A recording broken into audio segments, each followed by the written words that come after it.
প্রিয় দর্শক, আমন্ত্রণ জানাচ্ছি এনটিভির স্বাস্থ্য বিষয়ক নিয়মিত আয়োজন স্বাস্থ্য প্রতিদিন অনুষ্ঠানে। আপনাদের সাথে আছি আমি ডাক্তার সাদিয়া ফাতেমা কবির। দর্শক, আমরা যে বিষয়টি নিয়ে আলোচনা করব সেটি হলো ওপেন ফ্র্যাকচার। এই বিষয়ে আলোচনা করার জন্য আমাদের মাঝে উপস্থিত আছেন এই বিষয়েরই একজন বিশেষজ্ঞ চিকিৎসক। চলুন পরিচিত হই আমাদের আজকের অতিথির সাথে। অধ্যাপক ডাক্তার মোহাম্মদ রফিকুল কবির 1955 সালে আগস্ট মাসে বরিশাল জেলায় জন্মগ্রহণ করেন। তিনি 1982 সালে শেরেবাংলা মেডিকেল কলেজ থেকে এমবিবিএস ডিগ্রি লাভ করেন। শহীদ জিয়াউর রহমান মেডিকেল কলেজে অর্থোপেডিক্স বিভাগের বিভাগীয় প্রধান হিসেবে তিনি কর্মরত আছেন। আপনাকে আমন্ত্রণ জানাচ্ছি আমাদের অনুষ্ঠানে। আপনাকে ধন্যবাদ আজকে অনুষ্ঠানে আসতে পেরে। স্যার, আমাদের আজকের আলোচনার বিষয় হচ্ছে ওপেন ফ্র্যাকচার। স্যার, আমি শুরুতেই জানতে চাইবো যে ওপেন ফ্র্যাকচার বলতে আসলে কি বুঝি? এটাই একটি হাড় জনিত যত রোগ আছে তার মধ্যে সবচেয়ে একটি কমপ্লিকেটেড জিনিস হলো open fracture. Open fracture that means ভেঙে হাড্ডিটা চামড়া এবং মাংস ভেদ করে বাইরে চলে আসা, এটাকেই বলা হয় ওপেন ফ্র্যাকচার। এবং এটা এমনই একটি মারাত্মক অবস্থা যার কারণে যদি সঠিক চিকিৎসা না হয় বহু মানুষ পঙ্গুত্ব বরণ করে। শুধু এই যদি সঠিক চিকিৎসা এই রোগে এইভাবে না হয়, এবং সেই জন্য বলে যে open fracture is a challenging problem in orthopaedics to manage. একটা হাড্ডি যখনই চামড়া ভেদ করে মাংস ভেদ করে ভেঙে বাইরে চলে আসে তখন তার আশেপাশে যত ময়লা বালু কণা ধূলিকণা থাকে তার মাধ্যমে এটা কন্টামিনেটেড হয়, জীবাণু ঢুকে যায় এবং পরবর্তী পর্যায়ে হাড্ডির ইনফেকশন যেটা অস্টিওমাইলাইটিস বলে এটা হয়ে আলটিমেটলি হয়তো সিকোস্টম হয়ে হাড্ডির একটা অংশ চলে যায়, মরে যায়, তখন আর হাঁটা চলারও কোনো সুযোগ থাকে না। এমন অবস্থাও তৈরি হয়ে যেতে পারে যদি এই রোগের সঠিক চিকিৎসা যথাযথ চিকিৎসা না করা হয়। স্যার, ওপেন ফ্র্যাকচার আসলে আপনি তো বললেন যে হাড্ডি ভেঙে যেটা চামড়া এবং মাংস ভেদ করে বেরিয়ে আসবে, তো স্যার এটা আসলে হতে পারে কোন বয়সে বা কেন হতে পারে? না, বয়সের কোনো নাই, তবে কারণ যেটা এটা আমার দেশের সবচেয়ে বড় কারণ হলো যানবাহনের যে দুর্ঘটনা, এটাই রোড ট্রাফিক অ্যাক্সিডেন্ট। এটা হলো মেইন কারণ। Road traffic accident is a massive accident, এবং এখানে যখনই এটা হয় হাড্ডি ভেঙে হাড় ভেঙে মাটি টাটি এবং ধুলাবালির সাথে এটা একত্র হয়ে যায়। এ হলো একটা। 2 নম্বর হলো উপর থেকে গাছ থেকে পড়া, উপর থেকে পড়ে যখন ভাঙে তখন ওটা ভেঙে মাটির সাথে হাড্ডির সাথে হাড্ডি মিলে যায়, তখন এটা হতে পারে। আর আরেকটা কমন কারণ স্পোর্টিং অ্যাক্টিভিটিতে অনেক সময় এই রকম দুর্ঘটনা ঘটে, যেটা হাড় ভেঙে বেরোয় গিয়ে কন্টামিনেটেড হওয়ার সম্ভাবনা থাকে। আচ্ছা স্যার, এটা তো গেল কারণ নিয়ে কথা বললাম আমরা। যখন ওপেন ফ্র্যাকচার হবে, কোনো রোগী যখন ওপেন ফ্র্যাকচারে আক্রান্ত হবে সেক্ষেত্রে তার করণীয় কি? এবং এইটাই সবচেয়ে মোস্ট ইম্পর্টেন্ট। ভাঙার পরের যে চিকিৎসার সাথে সাথে যে প্রাথমিক যে চিকিৎসাটা, এটাকে এই চিকিৎসার গোল্ডেন আওয়ার হলো ওইটা। আচ্ছা, ওই সময় যদি সঠিক ম্যানেজমেন্ট হয়, সঠিক চিকিৎসা হয়, তাহলে অনেকখানি ফাইনাল ডেফিনিটিভ যে চিকিৎসা তার মাধ্যমে অনেক মানুষ ভালো হয়ে যায়। সেজন্য বলি যে যখনই এরকম একটা ওপেন ফ্র্যাকচার কোথাও হয় সেখানে প্রাথমিক অবস্থায় যে থাকবে, যে সেন্টারে যাবে, তাদের উচিত কোনো অবস্থায় যেন ওই ক্ষত স্থানটাকে সেলাই করে বন্ধ না করে দেয়। এটাই আমাদের একটা টেন্ডেন্সি যে রক্তক্ষরণ হচ্ছে, আমরা কিছু তো করতে হবে, মানুষকে দেখাতে হবে, রোগীর লোকজনকে দেখাতে হবে, তারা কিছু আমরা করেছি, তারা তাড়াতাড়ি ওই জায়গাটাকে সেলাই করে বন্ধ করে দিয়ে অন্যত্র পাঠিয়ে দেয়। কিন্তু সেটা একেবারে ওইটাই হলো সবচেয়ে ক্ষতিকর জিনিস। যেটা করতে হবে, হাড্ডিটা বেরোয় আসার পরে যদি দেখা যায় বেরোয় আসছে, স্থানীয়ভাবে পানি দিয়ে, সিম্পল পানি দিয়ে সমস্ত হাড্ডিটাকে পরিষ্কার করতে হবে, জায়গাটাকে পরিষ্কার করতে হবে। যদি নর্মাল স্যালাইন অ্যাভেলেবেল হয় তারপর নর্মাল স্যালাইন দিয়ে ওটা পরিষ্কার করে তারপরে হাড্ডিটা মাংস বা চামড়ার ভিতরে ঢুকিয়ে দিতে হবে, এবং জায়গাটাকে কোনো অবস্থায় চামড়ায় সেলাই দেওয়া যাবে না। তখন বলতে পারেন যে তখন রক্তক্ষরণ হচ্ছে, রক্তক্ষরণটা বন্ধ করার জন্য আপনাকে প্রেসার ব্যান্ডেজ দিয়ে যেভাবে হোক ওটাকে প্রেসার ব্যান্ডেজ, কিন্তু চামড়া সেলাই করে আপনি এই আর ইনফেকশনকে ইনভাইট করে নিয়ে আসবেন, ওনটাকে ক্লোজ করা যাবে না, ওনটা ক্লোজ করা যাবে না, অলওয়েজ ওপেন থাকবে। আপনি প্রেসার ব্যান্ডেজ দিয়ে রক্তক্ষরণ বন্ধ করে একটা যে কোনো একটা কাট বা যে কোনো কিছু দিয়ে পায়ের ভাঙা হাড্ডিটার নরণচরণটা বন্ধ করেন, তারপরে যথাস্থানে পাঠিয়ে দেন। ইট উইল বি এবং সাথে অ্যান্টিবায়োটিক ইউজ করে যথাস্থানে পাঠিয়ে দেন। এইটাই হবে সবচেয়ে উত্তম কাজ। আচ্ছা স্যার, এটা তো গেল প্রাথমিক চিকিৎসার কথা। এরপর স্যার যখন হায়ার সেন্টারে যাচ্ছে বা যখন যথাযথ যে জায়গা বললেন সেখানে যাচ্ছে, সেই সময় চিকিৎসা পদক্ষেপ সেই সময় চিকিৎসা বলতে আমি এখন বলতে চাই যে আমরা যখন এক সময় ছাত্র ছিলাম, আমাদের শিক্ষা দেওয়া হতো যে চামড়া ভেদ করে একটু বের হলে সেখানে আর চিকিৎসা কোনো রকমে অপারেশন করা যাবে না, ওটা ওইভাবে রেখে দিতে হবে, 1.5-2 মাস পরে ওটা ঘা শুকলে তারপরে অপারেশনে যেতে হবে। সেই ধ্যান ধারণা এখন বাতিল হয়ে গেছে। আচ্ছা, কেন দিনে দিনে অর্থোপেডিক্স অনেক ডেভেলপ করছে, বিভিন্ন শাখা প্রশাখা তৈরি হচ্ছে।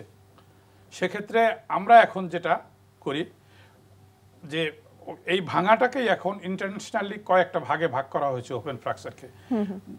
বিভিন্ন ভাগে 1, 2, 3-3-ও কিছু অংশ আমরা যদি দেখি যে সামান্য ছিদ্র আছে বা ছিদ্র সামান্য একটু কেটে মাংস বেরিয়ে আসছে, কিন্তু কোনো কন্টামিনেশন নাই, মানে বালু বা মাটির কোনো সংস্পর্শ নাই, সেক্ষেত্রে আমরা ওটাকে ডেব্রাইভ করে, দ্যাট মিনস ভালোভাবে পরিষ্কার করে এবং যতখানি সম্ভব ছিঁড়ে যাওয়া মাংস টাংস কেটে পুরোপুরি পরিষ্কার করে ওটা আমরা ওই অবস্থায় আমরা একটা ফার্স্ট স্টেজেই আমরা ফিক্স করে দেই এবং তাতে রোগী খুব তাড়াতাড়ি ভালো হয়ে যায়। আর যদি এমন অবস্থা হয় যে খুব একেবারে ম্যাসিভ ইনজুরি, যেখানে কন্টামিনেশন অনেক, মাংসটা বালু টালু সব কিছু মেখে আছে এবং মাংস টাংস অনেক ছিঁড়ে আছে, হাড্ডি অনেক কয়েক টুকরো হয়ে আছে, সেক্ষেত্রে আমরা আর ওই ইনিশিয়াল স্টেজে আমরা অপারেশনে যাওয়া কোনো অবস্থায় পরামর্শ দেই না, কেন তাতে আরও ইনফেকশনটা আরও বেড়ে যেতে পারে। সেক্ষেত্রে আমরা টোটাল ডেব্রাইভমেন্ট করি এবং এই চিকিৎসার মেইন হলো ফার্স্ট স্টেজ হল টোটাল ডেব্রাইভমেন্ট। আমরা প্রচুর পরিমাণে ইরিগেশন পানি দিয়ে ইরিগেট করে, নর্মাল স্যালাইন দিয়ে করে, অ্যান্টিবায়োটিক সলিউশন দিয়ে এটা করে তারপরে এটাকে আমরা বাহির থেকে যেটা বলে এক্সটার্নাল ফিক্সেটার বলে, there are several types of external fixator, আমরা দিয়ে ওইটাকে হাড্ডিটাকে ফিক্স করে দিয়ে ওনটাকে ওপেন রাখি এবং ওইটাকে অ্যান্টিবায়োটিক দিয়ে ড্রেসিং দিয়ে আমরা এইভাবে এগোতে থাকি। যখন ইনফেকশন চলে যায় বা ওনটা কিছুটা হিল হয়ে আসে, তারপরে আবার সেকেন্ড টাইম ডেফিনিটিভ চিকিৎসায় যায়। আচ্ছা, সেই ক্ষেত্রে চিকিৎসাটা 2 পর্বে বিভক্ত হয়ে যাচ্ছে। বিভক্ত হবে অবশ্যই, তবে সেটা একটু সময় সাপেক্ষ চিকিৎসা হয়। আচ্ছা স্যার, এই যে আপনি বললেন যে পর্ব ভাগ করে যে চিকিৎসার কথা বললেন, স্যার এই ক্ষেত্রে তো তাহলে যে কিছু সতর্কতা অবশ্যই অবলম্বন করতে হবে পুরো সময়টা জুড়ে। অবশ্যই পুরো সময়টা জুড়ে দিতে হয় এবং এক্ষেত্রে রোগীর হসপিটাল স্টেটা অনেকটা বেড়ে যায়। আচ্ছা, আর যদি হসপিটাল স্টে আমরা কমাতে চাই, অনেক সময় আমরা সেটা করি।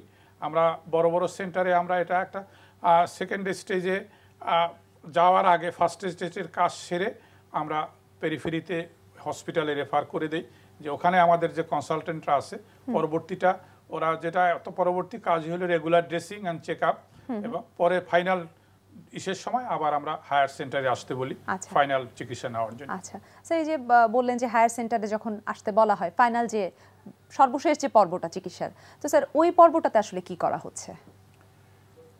ওই পর্বটাতে এখন দুইটা জিনিস, যদি দেখা যায় যে হাড্ডিটা টোটালি নর্মাল আছে, কোনো রকম ডেড বোন নেই, সেক্ষেত্রে আমরা ওখানে ফিক্স করে দিয়ে হয়তো মাসেল বা অন্য স্কিন কাভারেজ দিয়ে ওটাকে বন্ধ করে দেই, ফ্লাপ দিয়ে এনে কভার দেয়। আর অনেক সময় দেখা যায় আমি জাস্ট হাড্ডি দিয়ে দেখা গেল যে ফার্স্ট স্টেজ থেকে সেকেন্ড স্টেজে যাওয়ার সময় এতখানি হাড্ডি তার ডেড হয়ে গেল, মরে গেল। এটা বলে সিকুয়েস্টাম বলে, রক্ত চলাচল না থাকায় এত 2 ইঞ্চি বা 3 ইঞ্চি মরে গেল, তখন আর একটা গ্যাপ হয়ে গেল। কেন এই হাড্ডিটাই হলো ওয়েট বিয়ারিং এর একমাত্র হাড্ডি, এটা ছাড়া মানুষ হাঁটতে পারে না। তখন আগে ছিল যে এটা কেটে ফেলে দিত, আর কোনো উপায় ছিল না। কিন্তু এখন আমরা সেই পদ্ধতি সেই অবস্থায় আর নেই, কারণ সায়েন্স অনেক দূরে এগিয়ে গিয়েছে। আমরা এই অংশটাকে এখানে কেটে দিয়ে রিং ফিক্সেটর দিয়ে আমরা এই হাড্ডিটাকে লম্বা করে এখানে আগায় নিয়ে আসি। আগায় নিয়ে এসে এটা জোড়া লাগাবার চেষ্টা করি। একটা পথ আমরা বের করেছি, এটা রিং ফিক্সেটর দিয়ে এখান থেকে হাড্ডিটা কেটে দিয়ে এই অংশটাকে এখানে নামায় নিয়ে আসি, এখানে হাড্ডি হতে থাকে, এটা কাছাকাছি চলে আসে। এই একটা দিক। আর একটা দিক আছে, এই গ্যাপটা পূরণের জন্য আমরা এর পাশে আর একটা চিকন হাড্ডি থাকে, দুইটা হাড্ডি পায়, ওই হাড্ডিটার একটা অংশ কেটে নিয়ে এসে অথবা ওইটাকে ট্রান্সপোজিশনও বলে, আমরা নিয়ে এসে মাঝখানে দিয়ে আবার কোমর থেকে হাড্ডি নিয়ে দিয়ে এটা ফিল আপ করে দিয়ে আমরা এই পাটাকে বাঁচিয়ে রাখি এবং সে নরমাল লাইফ লিড করতে পারে, স্বাভাবিক চলাফেরা সবকিছু স্বাভাবিক। স্যার, সেক্ষেত্রে অপারেশন পরবর্তী সতর্কতা কি কি অবলম্বন করতে হবে? অপারেশন পরবর্তী সতর্কতা বলতে যেটা আমরা বুঝাই যে অপারেশনের পরে তাকে অনেক দিন নন ওয়েট বেরিং মানে পায়ে ভর না দিতে বলি। যতদিন পর্যন্ত হাড্ডিটা গ্রো না করবে, সলিড না হবে, ততদিন পর্যন্ত সে ওয়েট বিয়ার করবে না। হ্যাঁ, তারপরে আমরা বিভিন্ন পর্যায়ে বিভিন্ন সময় এক্সরে করে দেখে যখন দেখি যে এটা মোটামুটি ওয়েট বিয়ারের মতো উপযুক্ত হয়েছে, সলিড হয়েছে, তারপর আমরা তাকে নরমাল হাঁটতে দিয়ে দিই, তখন সে স্বাভাবিক জীবনযাত্রায় ফেরত আসে, করতে পারে। আচ্ছা স্যার, আপনাকে অনেক ধন্যবাদ আমাদেরকে গুরুত্বপূর্ণ তথ্য জানানোর জন্য। আপনাকেও ধন্যবাদ এবং এনটিভির মাধ্যমে দর্শকদেরকেও আমি সচেতন করতে চাই যে এই ওপেন ফ্র্যাকচারের ব্যাপারে তারা যেন সঠিক পদ্ধতি গ্রহণ করেন। প্রিয় দর্শক, জেনে নিলাম ওপেন ফ্র্যাকচার বিষয়ক বেশ কিছু গুরুত্বপূর্ণ তথ্য।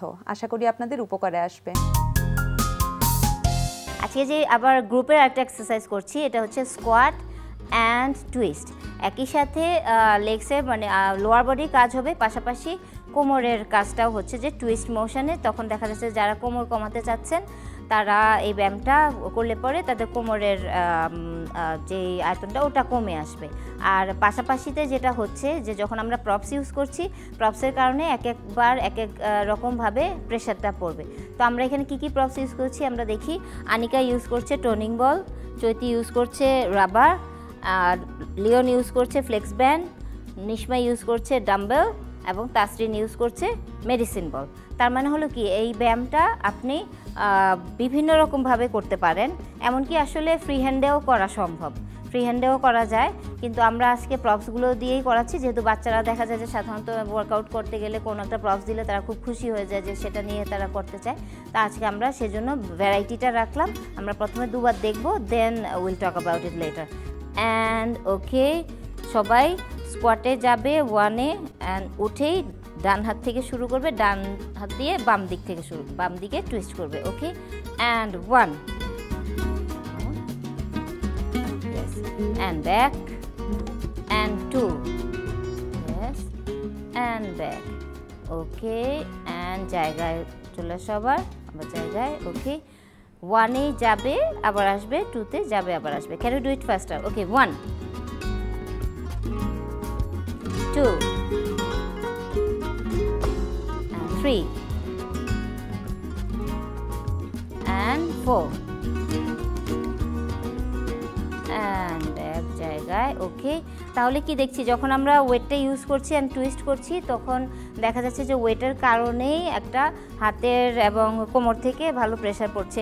ব্যান্ডটা কি হয়, ব্যান্ডটা লম্বা হয় বলে ব্যান্ড এক ধরনের কাজ করে, বলটা ভারী জন্য এক ধরনের কাজ করে। রাবার ব্যান্ড যখন ইউজ করছি তখন কিন্তু এটা পায়ের সাথে আটকে আছে বলে পায়ের থেকে মোশনটা যেতে হয়, তখন এটাও লেংদি একটা সারফেস থাকে।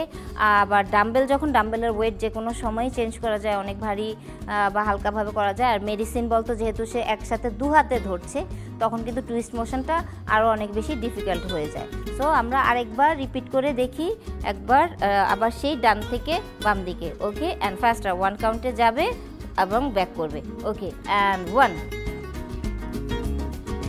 and 2 and 3 and 4. Okay, and nice. তো আমরা দেখতে পাচ্ছি যে একসাথে 5 জন ব্যায়াম করতে পারছে। তো আপনারা ফ্রেন্ড অ্যান্ড ফ্যামিলি, এবং এটা এমন কোনো কঠিন কোনো কিছু না, বা প্রপস ইউজ করাটাও খুব ভয়ঙ্কর কোনো কিছু না যে আপনি জানবেন যে আমার কি এটা করা উচিত হবে, এই প্রপসটাকে ইউজ করা উচিত হবে, এই ধরনের কোনো ব্যাপার নেই। সো ফ্যামিলি সবাই মিলে একসাথে কিন্তু ব্যায়ামগুলো করতে পারেন এবং এতে খুব একটা মজার একটা ওয়ার্কআউট বেরোয় আসবে, সেটা আমরা আশা করছি। প্রিয় দর্শক, ক্যান্সারে আক্রান্ত রোগীদের খাদ্যাভ্যাস কেমন হওয়া উচিত সে বিষয়ে জেনে নেই একজন পুষ্টিবিদের কাছ থেকে। ক্যান্সার চিকিৎসায় ওষুধ এবং পথ্য উভয়ই খুবই গুরুত্বপূর্ণ। তাই এই সময়ে খাদ্য চাহিদার দিকে রোগীর বিশেষ খেয়াল দিতে হবে। বিভিন্ন মেডিসিনের পার্শ্ব প্রতিক্রিয়ার কারণে তাদের খাদ্য চাহিদার পরিবর্তন ঘটে এবং কেমোথেরাপির ফলে রোগীর মুখে সৃষ্ট ঘা, দীর্ঘ ও স্বল্পমেয়াদী ওজন হ্রাস তাদের খাদ্য চাহিদার পরিবর্তন ঘটায়। এ সময় হজম ক্রিয়া হ্রাস পায় এবং খাদ্য নালী শুরু হয়ে যায়। মুখে লালার নিঃসরণের পরিমাণ কমে আসে, তাই রোগীর খাদ্য গিলতে অসুবিধা হয়। এছাড়াও বিভিন্ন মেডিসিনের সাইড ইফেক্টের কারণে বিভিন্ন ধরনের উচ্চতর প্রোটিন যেমন দুধ, ডিম, মাছ, মাংসে তাদের বিস্বাদ লাগে, তাই তাদের শরীরে প্রোটিনের ঘাটতি দেখা দেয়। ক্যান্সার রোগীর খাদ্য নির্বাচন করার সময় আমাদের অবশ্যই সেদিকে ভালোভাবে লক্ষ্য রাখতে হবে, যাতে রোগীর খাদ্য চাহিদা বিশেষভাবে তাদের শরীরে ক্ষয়পূরণ, টিস্যুর ক্ষয় রোধ এবং ইলেকট্রোলাইটের ভারসাম্য শরীরে বজায় থাকে। এই সময় হিমোগ্লোবিন এবং রক্ত স্বল্পতা দেখা দেওয়ার কারণে তাদের খাদ্যে অবশ্যই হিমোগ্লোবিন যাতে বাড়ানো যায়, তাই ফলিক অ্যাসিড সমৃদ্ধ এবং আয়রন সমৃদ্ধ খাবার তাদের খাবারে অন্তর্ভুক্ত করতে হবে, যেমন টক দই, ছানা, ছোলা, ডিম, এই খাবারগুলো তাদের খাবারে থাকতে হবে। এছাড়াও যাতে খেয়াল রাখতে হবে তাদের শরীরে সঞ্চিত প্রোটিন এবং আরও বড় ধরনের যে খাদ্য উপাদানগুলো আছে যা সঞ্চিতভাবে আমাদের শরীরে থাকে তা যাতে ঘাটতি না হয়, যাতে সেগুলো ঘাটতি হলে পরে তার ওজন কমতে শুরু করবে এবং আরও নানান ধরনের জটিলতা যেমন ওজন কমা সহ রোগ প্রতিরোধ ক্ষমতাও কমে আসবে। এছাড়া তার খাবারে অবশ্যই অ্যান্টিঅক্সিডেন্ট ভালো পরিমাণে থাকতে হবে। এছাড়া পটাশিয়াম এবং আয়রন সমৃদ্ধ খাবার, এছাড়া vitamin B6, B12, folic acid এবং পাইরিডক্সিন সমৃদ্ধ খাবার যেমন সবুজ শাক, ডুমুর ফল, টমেটো, বাঁধাকপি এবং পুদিনা, আরও ছোলা, এই খাবারগুলো তার খাবারের সাথে অন্তর্ভুক্ত করতে হবে। বিভিন্ন ধরনের ফল, বিশেষ করে আমলকি, হরিতকি, জাম্বুরা, লেবু, ডাব তার খাবারে থাকতে হবে এবং তার শরীরের বাড়তি টক্সিন দূর করার জন্য এবং তার শরীরের ফ্যাট কমানোর জন্য তার খাবারে প্রচুর পরিমাণে আঁশ জাতীয় খাবার যেমন পুঁই শাক, লাল শাক, বিভিন্ন ধরনের শাক, কচুরলতি, ইসবগুলের ভুসি, ঢেঁকি ছাটা চাল, পেয়ারা খোসাসহ, কাঠবাদাম, ছোলাসহ তার খাবারে থাকতে হবে। এবং দর্শক সর্বোপরি খেয়াল রাখতে হবে তার খাদ্য তালিকা সুন্দরভাবে প্রস্তুত করা হয় যেন, তা যাতে তার অবশ্যই তার বয়স, ওজন, উচ্চতা এবং কাজের ধরন অনুযায়ী খাদ্য তালিকাটা প্রস্তুত হয়। তাই দর্শক আমাদের সবসময় খেয়াল রাখতে হবে ক্যান্সার রোগীর যাতে খাদ্য তালিকাটি সুন্দরভাবে ব্যালেন্স ডায়েট চার্ট হয় এবং তা অবশ্যই তার ওজন, উচ্চতা, বয়স এবং কাজের ধরন অনুযায়ী খাদ্য তালিকাটি প্রস্তুত করতে হবে। তাই এই সময় যেহেতু তার খাবারের প্রতি একটা অনীহা দেখা যায়, তাই খেয়াল রাখতে হবে তার খাবারটি যাতে অবশ্যই সে সুন্দর পরিবেশে, একটি মনোরম পরিবেশে যাতে গ্রহণ করতে পারে, তাহলেই তার খাদ্যের প্রতি একটি সুন্দর আকর্ষণ বা আকৃষ্ট হওয়ার প্রবণতা তখন তার মধ্যে আসবে। তাই দর্শক ক্যান্সার রোগীর খাদ্য তালিকা অবশ্যই তার বয়স, ওজন, উচ্চতা, কাজের ধরন বুঝে করতে হবে এবং তাকে সুন্দর মনোরম পরিবেশ সৃষ্টি করে দিতে হবে যাতে তার খাবারের প্রতি আকর্ষণ আরও বেড়ে যায়। প্রিয় দর্শক, এবারে থাকছে আপনাদের জন্য আমাদের আজকের হেলথ টিপস। খাবার আস্তে আস্তে চিবিয়ে খান। খুব দ্রুত কিংবা গোগ্রাসে খাবার গ্রহণ করলে গৃহীত খাবারের পরিমাণ বেড়ে যায়। খাওয়া শেষে অতৃপ্তিতে ভুগতে হয়। প্রিয় দর্শক, আমাদের অনুষ্ঠান সম্পর্কে আপনার যে কোনো মতামত বা পরামর্শ লিখতে পারেন এই ঠিকানায়। প্রযোজক স্বাস্থ্য প্রতিদিন, এনটিভি, বিএসসি ভবন, 7 তলা, 102 কাজী নজরুল ইসলাম এভিনিউ, কারণ বাজার, ঢাকা 1215। ফ্যাক্স 914338 থেকে 7 পর্যন্ত, অথবা ইমেইল করুন স্বাস্থ্যপ্রতিদিন@ntvpt.com এই ঠিকানায়। প্রিয় দর্শক, আগামী পর্বে আপনাদের জন্য যা থাকছে, প্রতিপাদ্য বিষয়টি হচ্ছে যে সিগারেটের প্যাকেজিংয়ে যে কোনো ধরনের বিজ্ঞাপন দেওয়া চলবে না, অর্থাৎ সেখানে শুধু সিগারেটের ক্ষতিকর যে বিষয়টা অর্থাৎ পিকটোরিয়াল ওয়ার্নিংসটা, মানে ফুসফুসে ক্যান্সার হয় সেই ফুসফুসে ক্যান্সারের ছবিটা দিতে হবে এবং সেখানে লিখে দিতে হবে যে এই তামাকের কারণে ফুসফুসে ক্যান্সার হয়। এবার বিভিন্ন প্যাকেটে বিভিন্ন ছবি, যেমন হৃদরোগের ছবিটা দিয়ে হৃদপিণ্ডের হৃদরোগ, যে তামাকের কারণে হৃদরোগ হয়।